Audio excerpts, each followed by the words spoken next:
गुरु विष्णु गुरु साक्षात परमेश्वरा गुरु पारब्रह्म स्वामी गुरुदेव महेश्वरा तुमेव माता च पिता तुमेव बंधु च सखा तुमेव विद्या च दर्वन तुमेव मम देव देव वंदो चरण सरोज गुरु मुद मंगलाकार जैसे वतकर होते हैं भवसागर से पार। गुरु जी के सिमरन मात्र से नाशत विघ्न अनंता से सर्वब्रह्म विद्यावत है सब संत। आप प्रगटे जगत में जीव का निस्तारने शब्द नौ बनाए सुंदर जीविका को तारने। नम्रता और दीनता से भेंट सतगुरु लीजिए, मैं हूँ शरणागत तुम्हारो धाम से अपना कीजिए। बोलो जयकाराम बोल मेरे श्री गुरु महाराज जी की जय, बोल साचे दरबार की जय। आज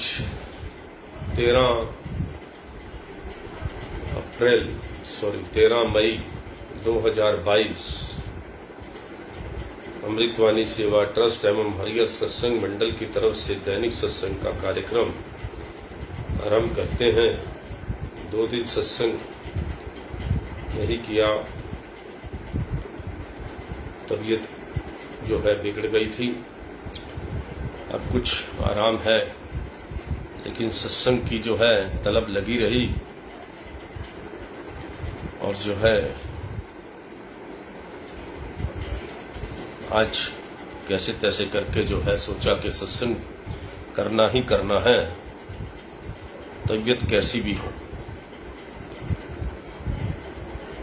तो महापुरुषों के वचन के साथ आज अमृत वचन पढ़ते और सुनते हैं। इसी में आनंद आएगा, इसी से सब कुछ ठीक होगा। शारीरिक मानसिक तीनों ताप जो हैं हमारे महापुरुषों के आशीर्वाद से खत्म हो जाएंगे,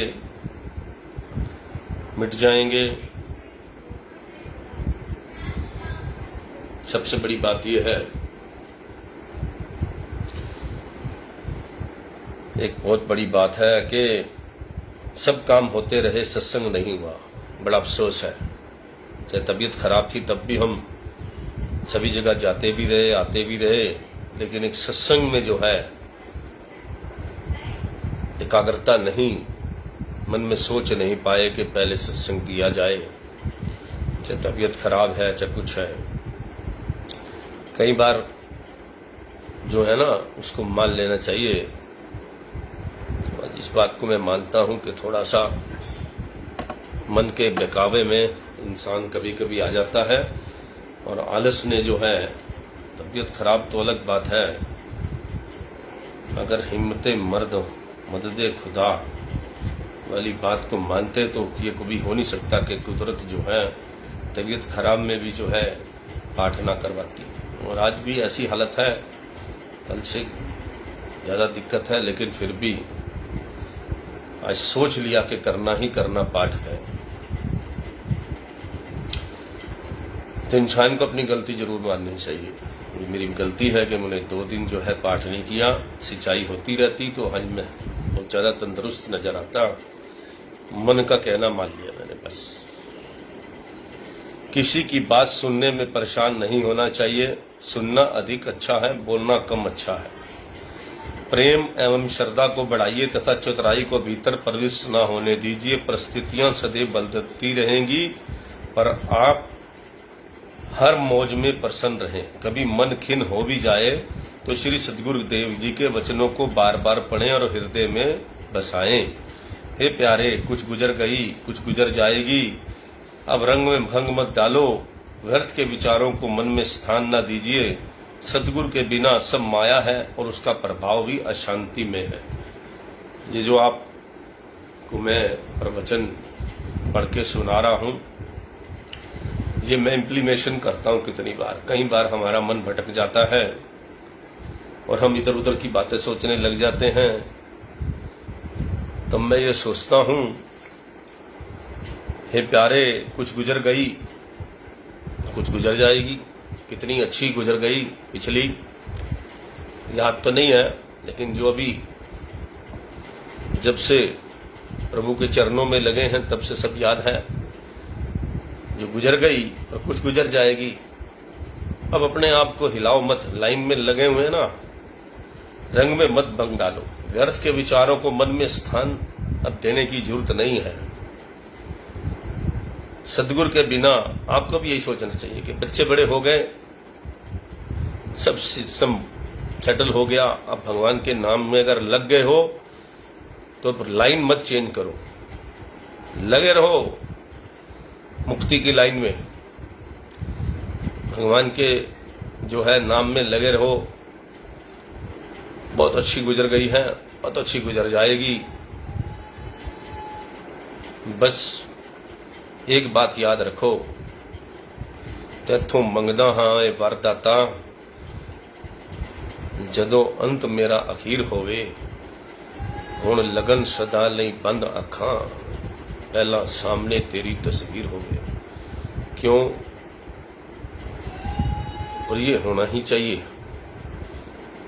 जो अपने सद्गुरु को मानता है, जो अपने भगवान को मानता है, मैंने तो आज तक जितने भी मानने वाले सुने हैं और जब गए हैं तो उनको तो सद्गुरु खुद लेने आए हैं। एक हमारे रिलेटिव हैं, उनको तो गुरु महाराज जी के बड़े प्यारे थे, प्यारी थी वो।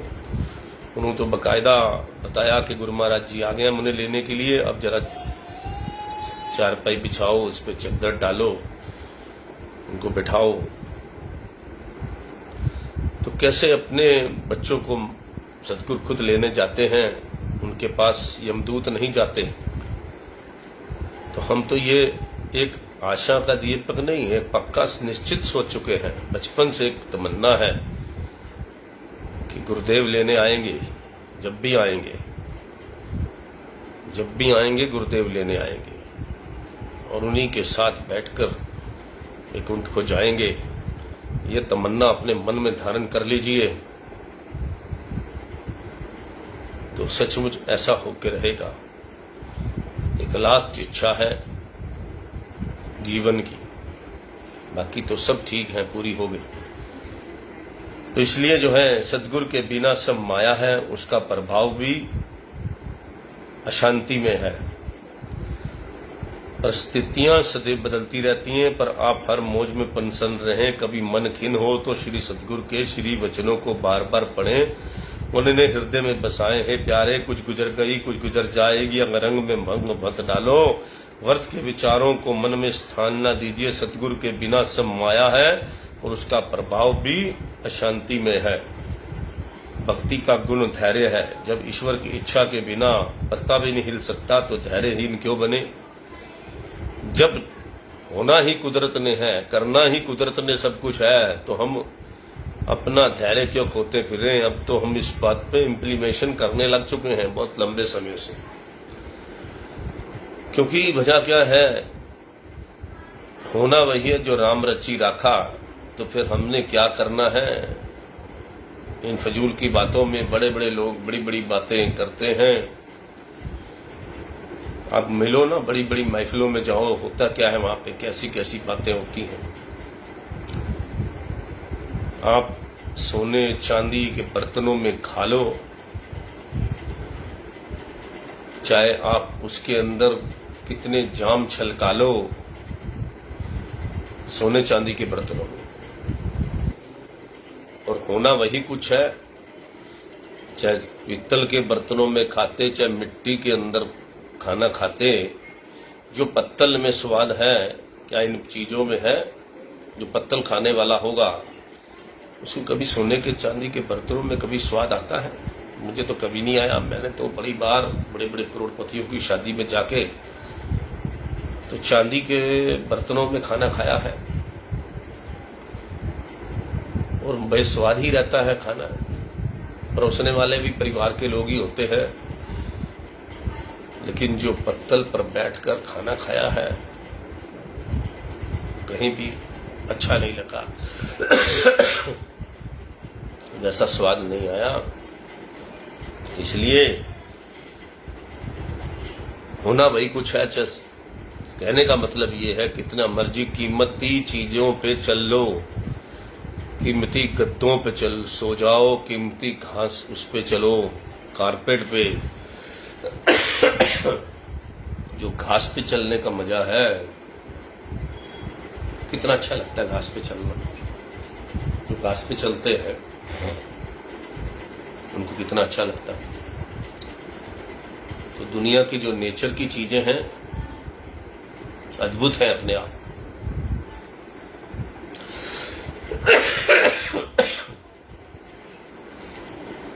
भक्ति का गुण धैर्य है। जब ईश्वर की इच्छा के बिना पत्ता भी नहीं हिल सकता तो धैर्यहीन क्यों बने? परिश्रम बेशक करिए परंतु मन में अशांति ना हो, यही भक्ति का भूषण है। यह निश्चित कर जानिए कि देरी या शीघ्रता से कार्य करने वाला मालिक ही है। मुझे तो केवल धैर्य, संतोष व प्रेम से कर्म करने का ही अधिकार है। श्री सद्गुरु की किसी कार्रवाई अथवा आज्ञा में भ्रांति नहीं होनी चाहिए। आप अपने मन के ख्यालों से कितनी ही सेवा करें, परंतु यदि उसमें मालिक की प्रसन्नता नहीं तो इस सेवा से आपको क्या लाभ? आप यही कहिए कि जिस बात में श्री गुरु महाराज जी आपकी प्रसन्नता है वही मेरे लिए सबसे बड़ी सेवा है। आपको अपनी मन बुद्धि को बीच में न डालकर उनकी प्रत्येक आज्ञा को सत्य सत्य मानकर सिरोवर करना चाहिए। वास्तव में जीवन की अमूल्य निधि सद्गुरु की प्रसन्नता को पाना ही है, जो कि उनकी आज्ञा और मौज को पूर्णता पालन करने से मिलती है। लोग तो हाथ जोड़कर तुम्हारे आगे श्रद्धा प्रकट करेंगे, परंतु अपनी प्रशंसा देख प्रसन्न नहीं होना चाहिए। सत्य बात कहने में लज्जाना नहीं चाहिए। यह मत समझिए कि उसकी श्रद्धा में कमी आ जाएगी, बल्कि और अधिक बढ़ेगी। अपनी प्रकृति के अनुसार चलना उचित नहीं, दूसरों के स्वभाव अनुसार चलने में ही भलाई है। दूसरों के सुख के लिए ही दुख सहना ही परमार्थ है। दुख को सुख, विषय को अमृत, गम को खुशी बनाना ही प्रभु और उसके प्यारों का प्रेम रूपी जादू है। अपने दिल की भांति दूसरे के दिल की कदर ही हृदय की कोमलता है। दूसरों के अवगुणों को दृष्टिगोचर करना ही कमजोरी है। अपना कर्तव्य पूरा करने के लिए, दूसरों के हित के लिए ऊपर से क्रोधावेश में आए, परंतु मन में शांति रखना ही धैर्य है। श्री सद्गुरुदेव जिसे अच्छा समझे, आम लोगों की नजरों में वह चाहे बुरा हो, परंतु उसे अच्छा समझना गुरुमुखता का चिन्ह है। अब आपको क्या पता कि गुरु महाराज जी उसको क्यों अच्छा समझ रहे हैं? आपकी नजरों में चाहे बुरा हो, तो इसलिए जो मालिक कहे वही सब ठीक है।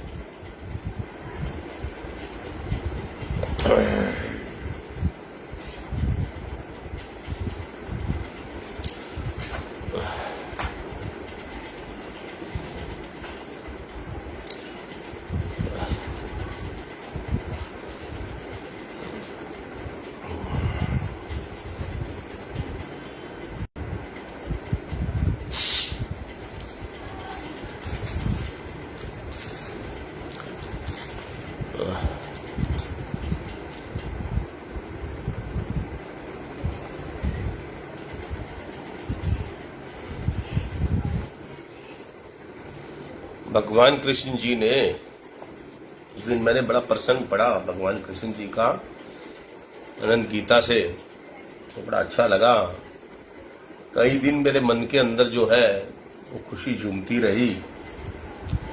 कई कई ऐसे प्रसंग होते हैं जिसके अंदर जो है, अंदर से आत्मा जो है बहुत खुश होती है। भगवान कृष्ण जी ने अर्जुन को प्रवचनमृत का पान कराते हुए ज्ञान, ध्यान और कर्म योग आदि साधनों में से भक्ति योग को सर्वोत्तम बताते हुए कहा कि आत्म तत्व की प्राप्ति का ये सुगम और सर्वोत्तम मार्ग है। इसकी महानता को सुनकर इसके पूर्ण रहस्य को जानने के लिए अर्जुन ने निवेदन किया, भक्त आपके कुछ हैं करते सगुण रूप की भक्ति निस्दिन, निर्गुण की भक्ति में रत कुछ श्रेष्ठ कौन दोनों में भगवान से अर्जुन जी ने पूछा कि कोई तो आपको सगुण में रूप से भक्ति निस्दिन करते हैं और कोई निर्गुण से, तो शेष दोनों में से उत्तम कौन है? तब प्रभु ने कहा, प्रभु जो अन्य प्रेमी भक्तजन निरंतर आपके भजन ध्यान में निरंतर रहकर आपसे सगुण सकार रूप की श्रद्धा व प्रेम उपासना करते हैं, तथा दूसरे वे जो निर्गुण निराकार अव्यक्त अविनाशी स्वरूप की उपासना में रत रहते हैं, आपके विचार अनुसार दोनों प्रकार के भक्तों में श्रेष्ठतम कौन है? जो मूर्ति पूजन करते हैं, आपकी सेवा करते हैं, या वो निराकार जिनको कोई मूर्ति नहीं रखते, वो वैसे ही अपना नाम जपते हैं, बैठे रहे?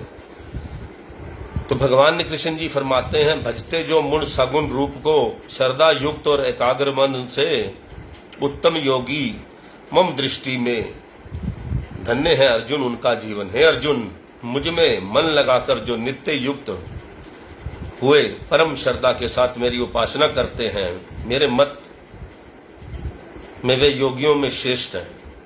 इन अन्य भक्ति विषयांग प्रसंग में श्री भगवान श्री कृष्ण जी ने सगुण तथा निर्गुण भक्ति में यही भेद किया है कि सगुण उपासना भक्ति योग तथा निर्गुण उपासना ज्ञान योग है।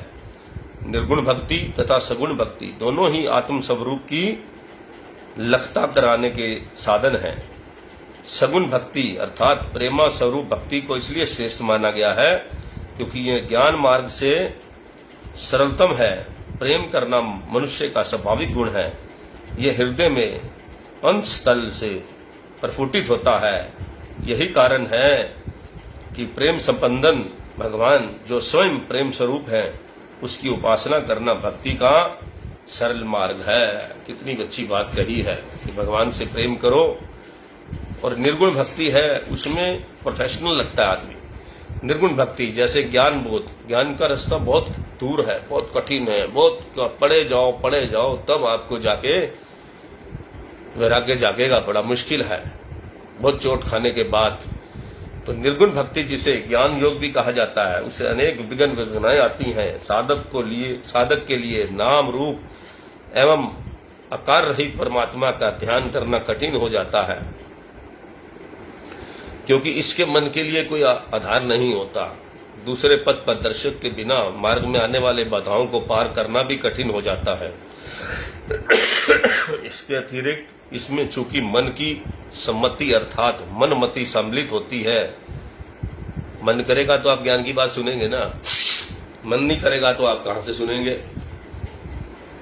तो ज्ञान की भक्ति तो ऐसी होती है। ज्ञान का रास्ता बहुत लंबा है। इसके अतिरिक्त इसमें चूंकि मन की सम्मति और मनमति सम्मिलित होती है, और मन चूंकि जन्म जन्मांतरों से माया में लिप्त होकर माया रूप बन चुका है, इसलिए वह साधक को पथ विचलित करने का पूर्ण प्रयत्न करता है। अभिप्राय ये है कि ये मार्ग हर दृष्टि से कठिन है। इसके विपरीत सगुण भक्ति के मार्ग में समय के पूर्ण सद्गुरु पथ प्रदर्शक बनकर पग पग पर आने वाली बाधाओं को दूर करने का साधन बताते हैं तथा अपने प्रवचनों द्वारा जागृत कर मन की कुछ चालों से बचाते हैं, जिससे मार्ग अत्यंत सरल बन जाता है। साधक इस मार्ग पर अग्रसर होता हुआ शीघ्र ही अपने लक्ष्य को प्राप्त कर लेता है। सगुण और निर्गुण का भेद बुलाते हुए भगवान श्री कृष्ण जी अर्जुन को समझाते हैं, हे अर्जुन, अपने निर्गुण रूप का बोध कराते हुए मैंने तुम्हें बताया कि मैं ही सब भूतों में विराजमान हूँ, आदित्यों में विष्णु, ज्योतिषों में रवि, मरुतों में मरीचि हूँ, महर्षियों में भृंगी, इंद्रियों में मन, वेदों में साम, जलचरों में वरुण तथा यादवों में वासुदेव हूँ। तब उन निर्गुण रूपों का आकार तेरे सन्मुख न होने के कारण तूने उन रूपों को ध्यान से धारण किया, परंतु प्रत्यक्ष न देख पाने से तुझे कुछ भ्रम या प्रतीत हुआ। तेरे प्रेम एवं सरल भाव से प्रसन्न होकर मैंने तुम्हारी विनय कर पर तुझे यह विराट रूप दिखलाया, जिससे तुझे सब महर्षियों, ज्योतिषियों तथा अन्य वर्णित किए हुए सब रूपों को देखा, किंतु तुझे मेरे इस सगुण से बढ़कर अन्य कोई स्वरूप प्रिय ना लगेगा। हे अर्जुन, सच्चा प्रेम, श्रद्धा भाव, निष्काम भावना से सेवा तथा अपने अस्तित्व को ईश्वर में लीन किए बिना नई भक्ति प्राप्त नहीं हो सकती। मैंने तुझ पर अनुग्रह करके ही इस विराट रूप के दर्शन कराए हैं, जो कि अति दुर्लभ इस रूप के पार्थ किए तूने दर्शन अभिलाषी दर्श के नित्य स्वरूप देवतागण। वेद यज्ञ जब तब से कोई रूप यश सके न निहार, इस समय है देखा अर्जुन मुझको तूने जिस प्रकार। अन्य भक्ति से ही है अर्जुन तेरे तत्व का होता ज्ञान, मुझको पा सकते नहीं जिसका चित्त हो छाल्यामा।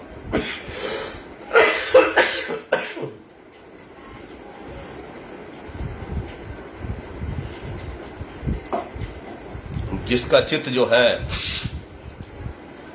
स्थिर नहीं है, उसको इस तरह के रूप के दर्शन नहीं हो सकते। हे अर्जुन, मेरे जिस सकार सप्रूप के साक्षात दर्शन तूने किए हैं वे अति दुर्लभ हैं, क्योंकि देवता भी ऐसे साक्षात दर्शन के सदा अभिलाषी रहते हैं, परंतु उन्हें इस दर्शनों का सौभाग्य प्राप्त नहीं होता। इस दर्शन की प्राप्ति वेदों के स्वाध्याय, यज्ञ, तप तथा दान आदि कर्मों के द्वारा भी असंभव है, जिसे तूने सहज में पा लिया है। केवल अन्य भक्ति द्वारा ही मेरे स्वरूप के तत्व को जानना संभव है। जो प्रेमी मेरे लिए ही सब कर्म धर्म आदि करता है, वे निरंतर मेरे सकार स्वरूप का अन्य भाव से ध्यान कर उसमें निमग्न रहता है, वह प्रेमी मुझे प्राप्त करता है तथा मुझ में ही समाया रहता है। सगुण उपासना का रूपक कितना सरल है कि अपनी सुरति को सर्वदा अपनी इष्ट आराध्य देव के ध्यान में तलीन रखना, उसके ही प्रेम का संबंध स्थापित करना। जहां ऐसा प्रेम का संबंध स्थापित हो गया, वह नियम जप तप आदि सभी साधन उसी में समाहित हो गए। ध्यान तथा योग का अर्थ यही है कि अपनी चंचल वृत्तियों को, चित्त वृत्तियों को सब ओर से समेटकर आत्म तत्व में स्थित कर देना। जब सुरती की धार सर्वदा अपने इष्ट देव के साथ जुड़ी होगी, तो चित्तवृत्ति स्वतः ही सिमट कर अंतर्मुखी बन जाएगी। यथा मेरे भक्त सभी कर्मों को करते हैं मेरे अर्पण, अन्य ध्यान योग के द्वारा मेरा ही करते चिंतन। श्रद्धा निष्ठा अटल है उनकी, पूर्णता मुझ में है प्यार। अपितु कृपा से करता हूं मैं उनके भवा सागर से पार। मुझे सौंप दे तू अपना मन अपना, मुझ में अपनी बुद्धि लगा निवास करेगा।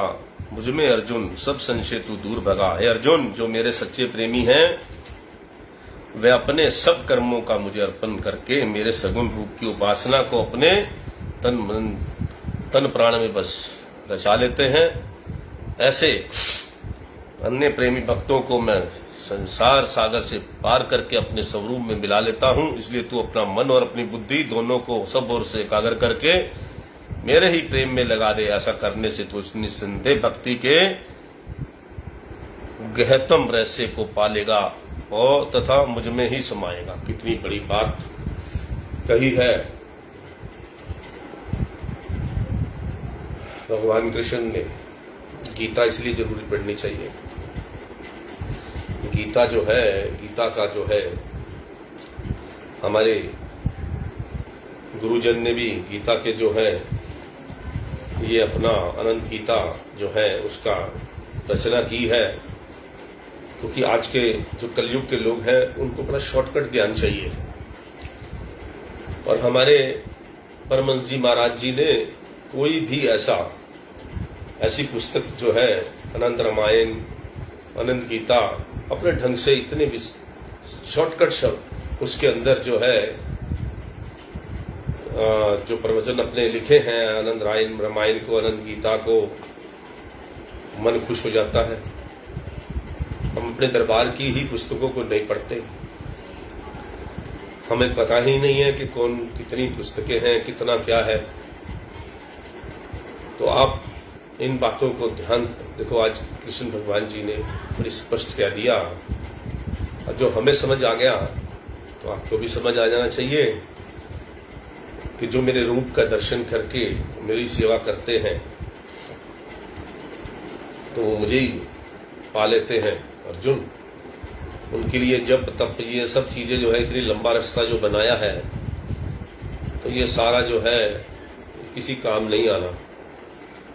तो भगवान ने इसी तरह हमारे महापुरुष जो कहते हैं, अपने गुरु चरणों में ध्यान लगाओ, और कहीं भी कहीं ध्यान लगाने की जरूरत नहीं है। बड़ी शॉर्टकट भक्ति है। नाम का सिमरन करो और अपना नित्य 1 घंटा सुबह 1 घंटा शाम को अपना जो है पाठ करो। उसके बाद जो हमारे 5 नियम है, आरती पूजा सुबह की, शाम की, सेवा सिमरन सत्संग ध्यान, निष्दिन हो कल्याण। तो ये जो है लोक और परलोक को दोनों सुंदर बनाने के लिए, लोक में भी देखो, अभी मेरी तबीयत खराब थी, अभी मैंने पाठ किया, तो पाठ किया तो क्या आ गई, एनर्जी आ गई, ताकत आ गई, अपने सतगुरुदेव महाराज जी की कृपा आ गई। हम लगेंगे ना तो बैठते ना तो मैं कैसे पाठ करता। अभी मेरी और इच्छा हो रही है कि मैं अभी और पाठ करूं। पता नहीं अब आप सुनोगे नहीं सुनोगे, क्योंकि कारण क्या है, जब आदमी पाठ में बैठ जाता है, उसमें मन लगने लग जाता है। वांछित गीता में जो भगवान श्री कृष्ण जी ने समझाया तो कितना ही अद्भुत था। मुझे लगता है आपको तृतीय पातशाही महाराज जी के प्रवचन जरूर सुनाऊं। संत महापुरुष फरमाते हैं, माया कई रूपों में अपना जाल फैलाती है, तू सदगुरु की कृपा से अपने आप अपनों को माया से बचा। वे फरमाते हैं कि भाग रे भाग फकीर के बालके, कनक को कामनी बाग लगा, मारी तो ही लेगी पड़ा, चिल्लाएगा बड़ा बेवकूफ तू नहीं भागा। सिंगी ऋषि हूँ से तो मार लियो, बचे न को जो लाख त्यागा। दास पलटू बचेगा सोई जो, बैठी संगत सत्संग दिन रात जागा। संत पलटू दास जी जो उनकी अपनी मातृ लैंग्वेज थी, उसके अंदर उन्होंने ये दोहा बोला है। तो उसका मतलब है, हे अर्थ, हे साधक, तू माईवी झिलमिल से अपने मन को दूर कर, क्योंकि कनक सोना कहते हैं कनक, और कामनी स्त्री को, ये दोनों बाग के समान है, जो तुझे अपने दावे में फंसाने के लिए तत्पर रहते हैं। यदि इन्होंने दाव लगा लिया तो ये बुरी तरह से घायल कर देंगे, अर्थात माया के चक्र में फंसा देंगे। फिर चिल्लाता रहियो तो तेरी कोई पुकार नहीं सुनेगा। यदि इसमें पीछा न छुड़ाया तो यह तेरी अज्ञानता का चिन्ह है, क्योंकि इसमें तो भृंगी ऋषि आदि जैसे बड़े बड़े ऋषि मुनि भी सतगुरु की रहनुमाई के बिना नहीं बच सके। पलटू दास जी कहते हैं कि इसमें वही बच सकता है जो दिन रात सतगुरु की संगति में निमग्न रहता है, अर्थात सतगुरु के देश अनुसार अपना जीवन व्यतीत करता है। यह संसार एक प्रबल माया का भंवर है, जिसमें 3 रात जीव खोते खाते हुए इसी में लीन हो जाते हैं, उसे कोई तट दिखाई नहीं देता। महापुरुष इस भंवर से बचाने के लिए केवट बनकर आते हैं तथा इस माया की भंवर से बचाते हैं। वही जीव भाग्यशाली होते हैं जो अपना आश्रय ग्रहण कर इस भंवर से बाहर निकल आते हैं। अतएव जिन्होंने सद्गुरु पुरुषों की संगति में आचरण में जीवन बनाया है, वही अथाह भव सिद्धू से पार हो सकते हैं। यही सत्पुरुषों और सदग्रंथों की वाणियां पुकार कर कह रही हैं। बताओ, इससे बड़ी बात महापुरुष और क्या कहेंगे। एक एक सांस में इतना कुछ समझा दिया महापुरुषों ने कि कुछ नहीं काम आना। ये बहुत संभव भवसागर है, ये संसार रूपी जो भवसागर है, आपकी सोच से भी परे है। उसमें सतगुरु सिर्फ बैठे हैं, केवट हैं, जिनकी नाव पर आप बैठकर पार कर सकते हो इस कलयुग के सिस्टम को। बाकी तो कोई सिस्टम है ही नहीं, ना बनेगा ना बना है। इसलिए आंख बंद करके अपना नाम जपो, सत्संग करो, इसके अलावा कोई चारा नहीं। बाकी सारा फ्रॉड है। जितना भी ब्रह्म ज्ञान है उसको त्याग दो। नाम जपो, नाम जपो, नाम जपो। कलयुग केवल नाम धारा, सिमर सिमर ना उतरे पारा। इतना कुछ महापुरुष समझा दिए। अब डंडे से तो कोई समझाएगा नहीं आपके, और डंडे से भी भगवान पुलिस की तरह भी समझाते हैं। सब रूपों में बन के आते हैं, और किस तरह से अगर आप नहीं सुधरे तो सुधारने का तरीका कुदरत करती है, या तो अपने आप सुधर जाओ। तो इसलिए हम तो सत्संग के द्वारा ही सुधर ले तो ज्यादा ठीक है। जय सच्चिदानंद। राम राम।